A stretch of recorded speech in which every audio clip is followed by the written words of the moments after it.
बिस्मिल्लाहिर्रहमानिर्रहीम। आज जो हमारा लेक्चर है ये हम नया चैप्टर स्टार्ट करने लगे हैं यूरोपियन हिस्ट्री का। इस चैप्टर का नाम होगा the concert of Europe.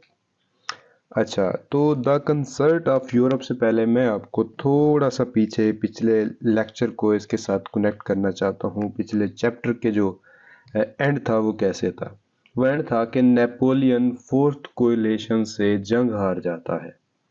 Napoleon को सेंट हेलेना भेज दिया जाता है, मुल्क बदर कर दिया जाता है, जहाँ पे आगे वो 1821 में मर जाता है। अब इससे ज़रा पीछे जाएं तो ये जो फोर्थ कोएलिशन था वो उन्होंने जंग क्यों की थी। उसके पीछे रीज़न ये थी कि नेपोलियन ने ऑलमोस्ट पूरे यूरोप को यरगमाल बनाया हुआ था। उसने स्पेन पे कब्जा किया हुआ था, इटली पूरे पे कब्जा किया हुआ था, प्रूशिया पे कब्जा किया हुआ था, अच्छा हॉलैंड पे कब्जा किया हुआ था, बेल्जियम पे किया हुआ था। अच्छा, उसके अलावा उसने मुख्तलिफ जो माइनर स्टेट्स हैं, प्रूशियन स्टेट्स जो थी माइनर, उन सब पे कब्जा किया हुआ था। मैं आपको दोबारा रिव्यू दे देता हूँ। ये स्पेन है, इस पूरे पे नेपोलियन का कब्जा। ये फ्रांस खुद है। अच्छा, यहाँ पे जर्मन कॉन्फेडरेशन देखें, राइन प्रोवेंस देखें, यहाँ पे इसका कब्जा। ये ऑस्ट्रियन नेदरलैंड है, इस पे कब्जा। ये बेल्जियम है, इस पे कब्जा। अच्छा, ये रशिया है, ये इसका अलाइज है। ये पोलैंड है, इस पे कब्जा। ये डची ऑफ वारसा वेस्टफिलिया बाद में इसको नाम दिया। ये भी ऑस्ट्रियन पूरा इसके इन्फ्लुएंस में ऑस्ट्रिया। तो इट मीन्स कि पूरे यूरोप को उसने यरगमाल बनाया हुआ है और कॉन्टिनेंटल सिस्टम भी उसने अप्लाई किया हुआ है अगेंस्ट ब्रिटेन। ये ब्रिटेन है। तो अब हम देखते हैं कि ये सारी स्टेट्स मिल गई एक फ्रांस के खिलाफ। Spain, Britain, Austria, Prussia, Russia, ठीक है ना, Italian minor states, Holland, Belgium, ये सारी स्टेट्स के जो बड़े थे वो सब मिल बैठे।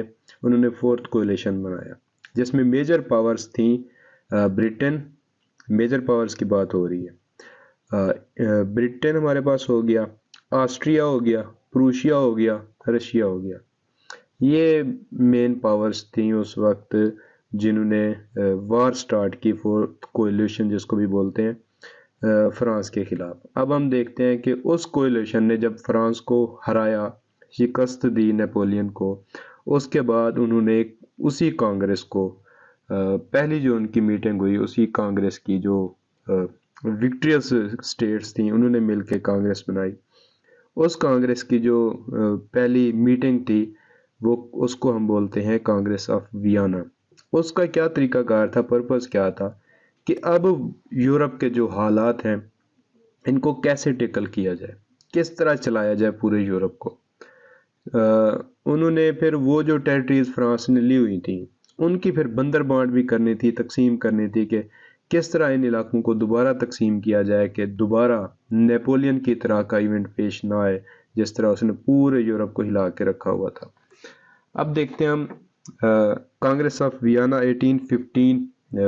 पहली ये कब होती है, जब ये नेपोलियन को फोर्थ कोएलिशन में हराते हैं, शिकस्त देते हैं। उसके बाद जो वार ऑफ वाटरलू होती है उसकी बात होती है। वहाँ पे हरा के इसको कहाँ पे भेज देते हैं, नेपोलियन को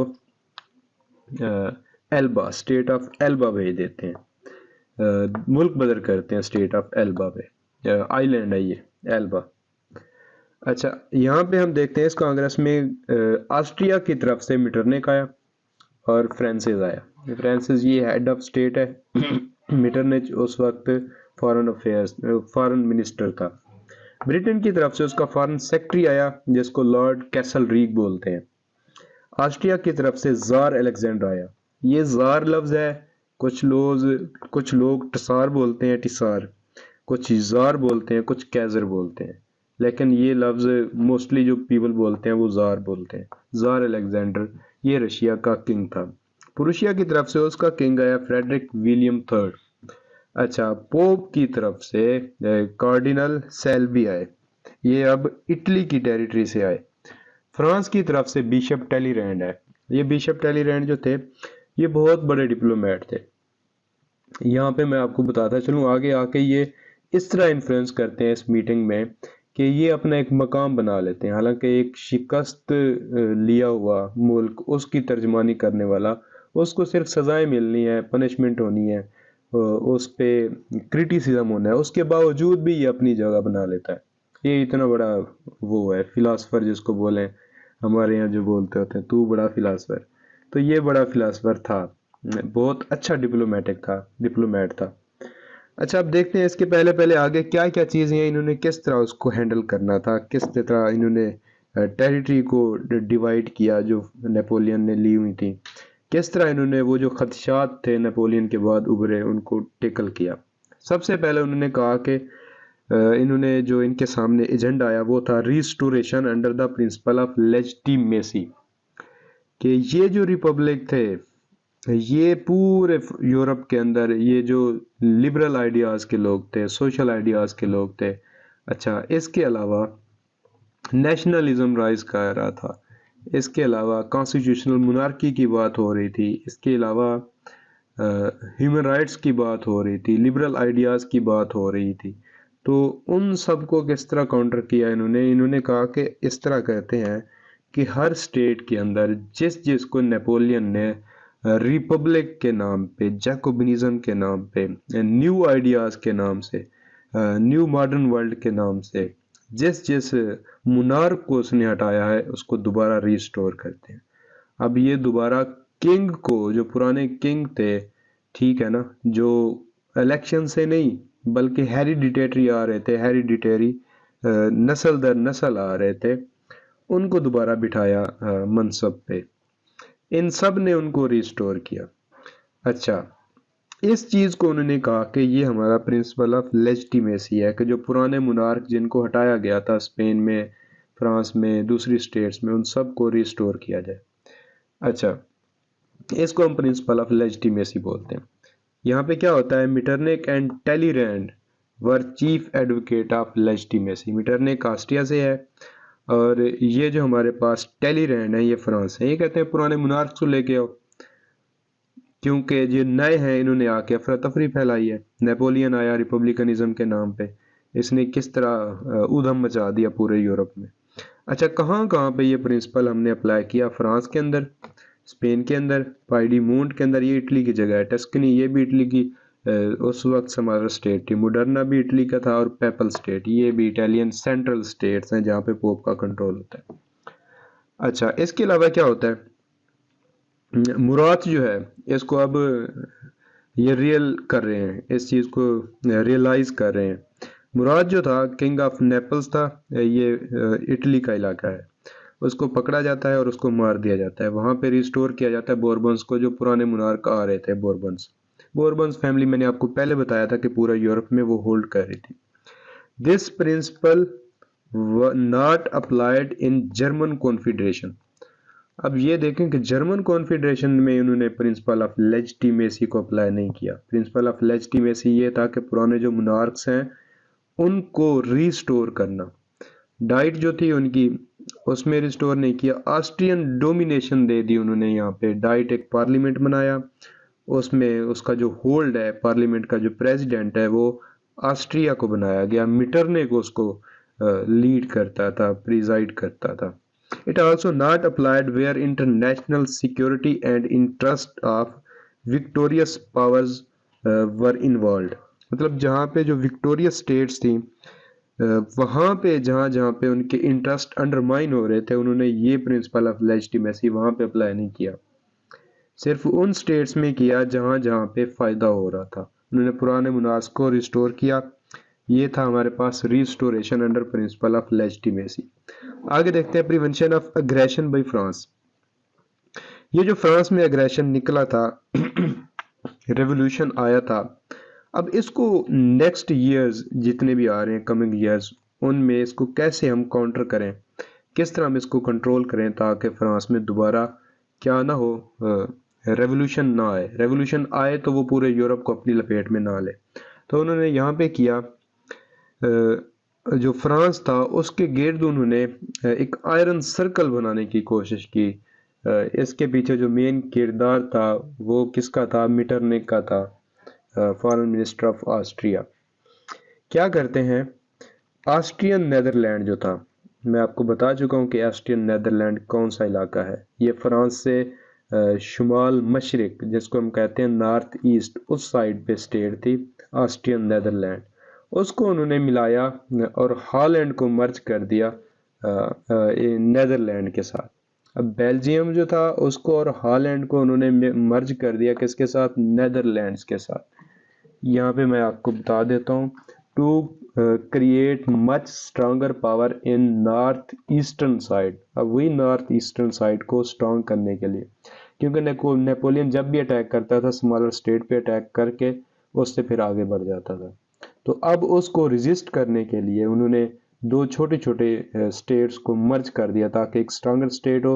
अगर नेपोलियन के बाद फिर भी कोई इस तरह का आइडिया रखने वाला बंदा हो जो रेवोल्यूशन लेके आए, तो वो इजीली इसको डिफीट ना कर सके। मैं आपको ये इलाके दिखाता हूँ। दोबारा हम आते हैं उसी मैप की तरफ। ये देखें, ये है ऑस्ट्रियन नेदरलैंड, यहाँ पे मेरी बॉल पॉइंट है। इसके साथ ये बेल्जियम, हॉलैंड, इन इलाकों को उन्होंने मर्ज कर दिया एक ही स्टेट के अंदर, ताकि अब ये जो नॉर्थ ईस्टर्न साइड है ये स्ट्रांग हो, ताकि नेपोलियन यहाँ पे दोबारा इजीली अटैक ना कर सके। नेपोलियन तो नहीं, उसके दूसरे साथी या उस आइडिया को प्रमोट करने वाले। तो फ्रांस की तरफ से कोई भी अटैक अब उनको जो रिएक्शन आना चाहिए, बड़ा रेजिस्टिव आना चाहिए, इन टेरिटरीज को उन्होंने मर्ज किया। अच्छा, आगे हम देखते हैं क्या करते हैं वो। ईस्टर्न साइड पे उन्होंने कर दिया।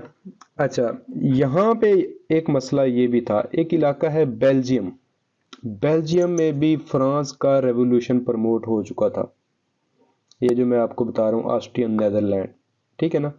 तो इसके साथ हॉलैंड है, हॉलैंड और ऑस्ट्रियन नेदरलैंड। और बेल्जियम जो इलाका है ये, इसमें लोग जो थे रेवोल्यूशनरी आइडियाज़ को पिक कर रहे थे, उसको इनकरेज कर रहे थे, उसमें बड़ी उनकी रूट्स तक चला गया था ये रेवोल्यूशन। अच्छा, ये जो मूवमेंट्स थी अब ये बेल्जियम में स्टार्ट हो गई थी। तो ये जो डच थे वो कहते हैं कि ये डच एंटी रेवोल्यूशनरी थे हॉलैंड के। हॉलैंड के डच एंटी रेवोल्यूशनरी थे। ऑस्ट्रियन नेदरलैंड जो बेल्जियम हम बोलते हैं, वहाँ के लोग रेवोल्यूशनरी थे। अब क्योंकि उन्होंने इसको मिला दिया हॉलैंड के साथ, तो हॉलैंड के जो किंग हैं वो एंटी रेवोल्यूशनरी थे, तो वो उनको काउंटर कर लेते स्टेट के अंदर ही। अब जो नई मूवमेंट आएगी वो उसको सुप्रेस कर देंगे, क्योंकि मोटिव ये था कि एंटी रेवोल्यूशनरी जो मूवमेंट है वो भी ना हो इस इलाके में, और दूसरा ये कि डिफेंस भी अच्छा हो अगेंस्ट फ्रांस। ये दो पर्पस थे। उन्होंने क्या किया, इन इलाकों को क्यों मर्ज किया? ये जो इलाका है यहाँ पे मूवमेंट स्टार्ट होती है, ये बेल्जियम, ये हॉलैंड, ये सारी, तो इन सब को एक कर दिया ताकि इसमें जो रेवोल्यूशनरी मूवमेंट है, तो ये जो स्टेट है उनको सुप्रेस कर देगी, ठीक है ना। इसके अलावा क्या करेंगे कि ये एक डिफेंसिव बन जाएगा अगेंस्ट फ्रांस। फ्रांस भी अब अटैक इजीली नहीं कर सकेगा in European states from north eastern side. अच्छा, आगे देखते हैं अब इटली में क्या होता है। King of Piedmont was restored. अब पाइडीमोंट पे अटैक उस वक्त कब्जा फ्रांस का था। फ्रांस ने, नेपोलियन ने जिस किंग को हटाया था उसको दोबारा रीस्टोर कर दिया गया। And free republic of Genoa was added. और जो जिनोवा वहाँ पे एक माइनर स्मॉलर स्टेट थी, उसको भी इसके अंदर ऐड किया गया ताकि पाइडीमोंट पे अब फ्रांस का दोबारा अटैक इजीली ना हो सके। राइन प्रोवेंस जो था वो प्रूशिया को दे दिया गया, वो जो राइन प्रोवेंस हम बार बार बात करते थे। एंड ऑस्ट्रियन नेदरलैंड जो है वो ऑस्ट्रिया उससे विड्रॉ कर गया। ऑस्ट्रिया को एक और टेरिटरी दी गई, एड्रियाटिक में दी गई। उसको प्रूशियन फेडरेशन जो थी जर्मन फेडरेशन, उसका बड़ा बनाया गया। यहाँ पे अब देखते हैं, ये इलाका पाइडीमोंट का है, यहाँ पे जो मेरी बॉल पॉइंट है, इसके साथ दूसरे इलाके मिला के इसको स्ट्रांग किया गया ताकि फ्रांस यहाँ पे भी इजीली अटैक ना कर सके। ये राइन प्रोवेंस जो था ये सारा प्रूशिया को दिया गया। अच्छा, ये सारा प्रूशिया को दिया गया। ऑस्ट्रिया के पास जो नेदरलैंड था, हम पहले बता चुके हैं कि वो मर्ज हो गए थे, तो ऑस्ट्रिया वहाँ से विड्रॉ कर गया था। ये सीन हुआ यहाँ पे। प्रिवेंशन ऑफ एग्रेशन, ये एक सर्कल बन गया कि किसी तरफ से भी अटैक ना हो सके। अच्छा, जो स्पेन है उसके भी जो किंग थे उनको भी रिस्टोर किया गया, स्पेन के किंग को। तो इस तरह हर तरफ से एक रिंग सर्कल बनाया गया ताकि नेक्स्ट फ्रांस की तरफ से कोई अग्रेशन ना आए। आगे देखते हैं, division of territories among the Victus, के जो टेरिटरी थी जो उन्होंने गेन की थी फोर्थ कोएलिशन में, अब उनको किस तरह डिवाइड करना है, ये अब इशू आता है कांग्रेस ऑफ वियना में। यहाँ पे क्या होता है, पोलैंड एंड सैक्सोनी, इस पे इशू आता है रशिया का और प्रूशिया का। Russia wants grand duchy of Warsaw, वो कहता है कि मुझे वारसा का इलाका भी चाहिए, डची ऑफ वारसा का। एंड प्रूशियन पोलैंड, वो पोलैंड का इलाका जहाँ पे प्रूशिया का कब्जा है, वो भी मुझे चाहिए। प्रूशिया इसी चीज़ से एग्री कर रहा था कि मुझे, हाँ ठीक है, ये चीज़ें रशिया को मिलनी चाहिए, लेकिन बदले में मुझे पूरा सैक्सोनी चाहिए, बदले में मुझे पूरा सैक्सोनी चाहिए। पोलैंड में दे देता हूँ और डची ऑफ वारसा भी दे देता हूँ, लेकिन मुझे बदले में सैक्सोनी दे दें। तो इस चीज़ पे दूसरे एग्री नहीं कर रहे थे, रशिया खुद एग्री नहीं कर रहा था। तो इस जब ये दोनों की आपस में लड़ाई होती है, अब प्रूशिया और रशिया की आपस में लड़ाई हो रही है, इसके बीच में टेलीरैंड, जो मैंने अभी आपको बताया था कि ये बहुत बड़ा डिप्लोमेट था, उसने अलायंस बनाया ब्रिटेन के साथ और ऑस्ट्रिया के साथ। अगर इन दोनों ने आपस में कंप्रोमाइज ना किया तो हम इन पे अटैक कर देंगे, ठीक है ना। अब ये देखें कि इसने ब्रिटेन को भी और ऑस्ट्रिया को अग्री कर लिया कि अगर इन्होंने इसी तरह इख्तलाफ रखा अपने पास अपने दरमियान, तो हम इन पे अटैक कर देंगे। तो ये देखें, अब without no balance, without France, अब इसने इस चीज़ को यकीनी बनाया टेलीरैंड ने इस मकाम पे कि without France no balance of power in France, in Europe, sorry यहाँ पे यूरोप लिखना था, without France no balance of power in Europe. अच्छा, अब यहाँ पे मैं दोबारा आपको बता देता हूँ ये क्या सीन होता है। ये है पोलैंड और ये है डची ऑफ वारसा। ये इलाका जो है, ये जहाँ पे मेरी बॉल पॉइंट है, ये सैक्सोनी का इलाका है। तो रशिया कहता है ये भी मुझे दे दो, ये डची ऑफ वारसा भी मुझे दे दो। प्रूशिया जो यहाँ पे है, प्रूशिया कहता है हाँ ये दोनों ले लो, लेकिन ये सैक्सोनी वाला इलाका मुझे दे दो। तो ये वाला सीन होता है, इनमें लड़ाई होती है। तो फ्रांस, अभी यहाँ पे टेलीरैंड है, ब्रिटेन और ऑस्ट्रिया एग्रीमेंट कर लेते हैं, अलायंस बना लेते हैं कि अगर ये इसी तरह लड़ते रहे तो हम दोनों को अटैक कर देंगे। तो ये वाला सीन था। अच्छा, लेकिन सीन क्या होता है कि इसी दौरान नेपोलियन जो है वो वापस आ जाता है। कहाँ से? आइलैंड ऑफ एल्बा, जहाँ पे उसको मुल्क बदर किया गया था, वो आता है, वो अपनी 100 डेज वॉर जो है उसको इनिशिएट करता है। तो इस तरह स्केप ऑफ नेपोलियन यूनाइटेड दम, ये दोबारा यूनाइटेड हुए, इकट्ठे हुए कि अभी पहले नेपोलियन को हराएं, क्योंकि नेपोलियन दोबारा आ चुका था। इस दौरान जो फ्रांस का किंग था वो भी भाग गया था, वो अपना मनसब छोड़ के भाग गया था, किंगशिप छोड़ के भाग गया था कि मुझे मार न दे। अच्छा, रशिया, जब जंग दोबारा स्टार्ट हुई, फोर्थ कोलिशन, दोबारा नेपोलियन को शिकस्त होती है, उसको दोबारा सेंट हेलिना भेज दिया जाता है। उसके बाद दोबारा टेरिटरीज जो डिवाइड होती हैं वो इस तरह होती हैं कि रशिया को फिनलैंड दिया गया, अब देखते आइए गया, रशिया को फिनलैंड, बिसार्बिया, अब ये तुर्की का इलाका है बिसार्बिया, वो दिया गया। नॉर्वे जो है वो स्वीडन को दिया गया। बहुत ज्यादा जो इलाका है पोलैंड का, ग्रेटर पार्ट ऑफ पोलैंड, वो जो पोलैंड कह रहा था मुझे दो रशिया, वो रशिया को दिया गया। अच्छा, और वो जो पोलैंड का इलाका था जो रशिया को मिला, उस पूरे पोलैंड का किंग किसको बना दिया गया? उसी जार को, जो रशिया का किंग था, अब वही पोलैंड का किंग होगा। अच्छा, प्रूशिया के पास जो पोलैंड की टेरिटरी थी, वो प्रूशिया को विड्रॉ करना पड़ा, वो सारी अब रशिया के पास चलेगी, क्योंकि वो मांग रहा था। पीछे हमने देखा कि रशिया डिमांड भी कर रहा था कि पूरा पोलैंड मुझे दो, इसने विड्रॉ कर दिया प्रूशिया ने, और बदले में इसको 40% ऑफ सैक्सोनी मिली, डची ऑफ वेस्टफेलिया मिला, एंड स्वीडिश स्वीडिश मिला, पोमिरानिया मिला और राइनलैंड मिला। मैं यहाँ पे मैप पे आपको थोड़ा सा बताता हूँ कि क्या क्या होता है यहाँ पे। ये वाला पोलैंड का इलाका रशिया ले लेता है, सॉरी आपको यहाँ पे नजर नहीं आ रहा था, ये वाला इलाका रशिया ले लेता है, क्योंकि प्रूशिया ने कहा था मैं देने लगा हूँ। तो ये डची ऑफ वारसा इसको मिलता है, प्रूशिया को सैक्सोनी 40% मिलता है। अच्छा, इसके अलावा इसको क्या मिलता है, ये मैं दोबारा दिखा देता हूँ आपको। स्वीडिश, अच्छा राइनलैंड, सॉरी राइनलैंड, ये राइनलैंड का इलाका है जो फ्रांस ने कब्जा किया हुआ था। ये इलाका भी किसको मिल जाता है? प्रूशिया को मिल जाता है। अब ये सारे जो मेन मेन इलाके हैं प्रूशिया को ज़्यादा मिल जाते हैं। दूसरा जो एग्रीमेंट होता है, पहले तो ये एग्री नहीं कर रहे थे, फिर नेपोलियन आ जाता है, दोबारा इनको समझ आई कि अब हमें एग्रीमेंट कर लेना चाहिए। अच्छा, आगे क्या होता है? Prussia Prussia lost much Polish territory, 40% of Saxony, Duchy of Westphalia and Sweden, Swedish Pomerania and Rhineland, ये इसको मिलते हैं। अब ऑस्ट्रिया की बात करते हैं। ऑस्ट्रिया लास्ट ऑस्ट्रियन नेदरलैंड, क्योंकि हम देख चुके हैं कि ऑस्ट्रियन नेदरलैंड को मर्ज किया गया हॉलैंड के साथ। अच्छा, इसके बदले में इसको दो स्टेट्स मिली इटली के अंदर, लिम्बार्डी एंड विनीशिया। ये लिम्बार्डी और विनीशिया इटली के प्रोविंसेस थे, वो किसको मिले? अब दोबारा ऑस्ट्रिया को मिले। अच्छा, इलेरिया एक इलाका है, इसको मिला। डालमेटिया मिला, ये एड्रियाटिक के ईस्ट कोस्ट पे है। एड्रियाटिक सी जो है उसके ईस्ट कोस्ट पे है, नीचे टर्की के साथ, ओटोमन एम्पायर के साथ। और ये के बेवेरियन टाइरोल भी उसको मिला। इस पे हम जो मेन देखते होते हैं कि वो लम्बार्डी और विनीशिया है, इलेरिया है और डालमेटिया है।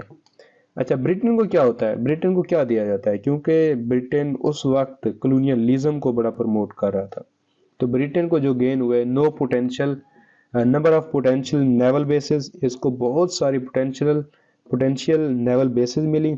अच्छा, हेलिगोलैंड इन नॉर्थ सी में हेलिगोलैंड मिला, माल्टा मिला, आयोनियन आइलैंड मिले, और साइलून, ये अब श्रीलंका का इलाका है, एंड केप कॉलोनी, ये चीज़ें मिली इनको। केप कॉलोनी, साइलोन, ये इलाके सारे ब्रिटेन को मिले, क्योंकि ब्रिटेन सब कॉन्टिनेंट और इस इलाके पे कब्जा जमा रहा था। ये इलाके अब इसके पास थे, तो ये सारे इसको मिले।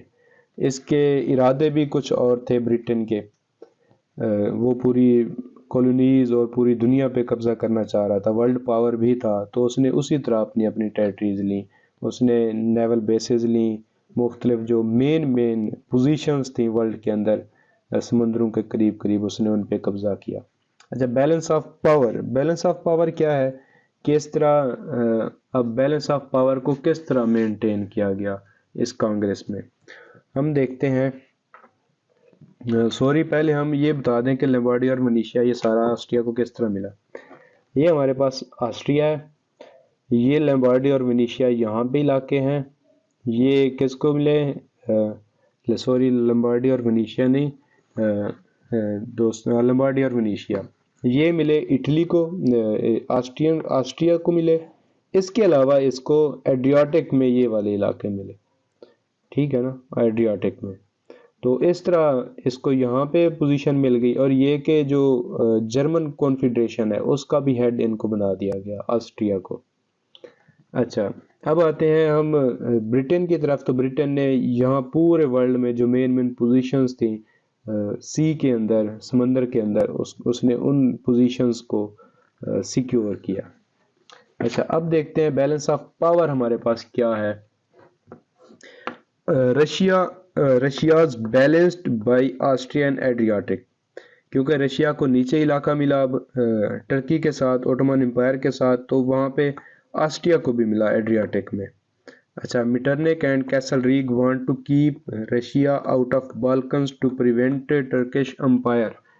तो ये जो मिटरनिक था और कैसलरीग था ब्रिटेन का, ये चाह रहे थे कि जो रशिया का इन्फ्लुएंस है नीचे बाल्कन्स में उसको कम किया जाए, इसलिए ऑस्ट्रिया को भी वहाँ पे इलाके दिए गए, ताकि इसकी जो मूवमेंट है रशियन मिलिट्री की टूवर्ड्स टर्किश टेरिटरीज, तो उसको रोका जा सके।